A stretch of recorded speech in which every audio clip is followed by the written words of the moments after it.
going for a Doug Fir 9x9.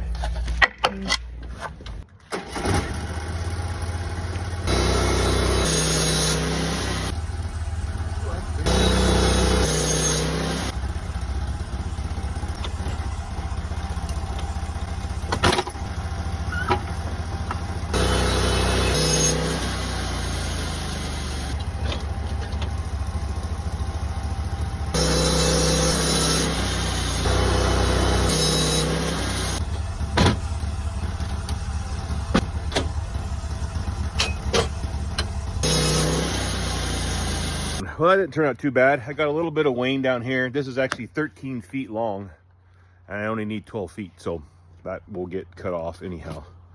And if you can see right here, you probably can't see very well, but there's right next to those, that knot, and then right there, those are actually some bullets that were in that tree that I hit. I was wondering what that was. I thought it was metal, but they're lead bullets, and so, yeah, they were pretty far down into the tree.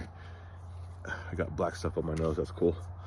Anyhow, well, and are we gonna mill anymore? One more? Okay, yeah. One more. Catch you guys next time.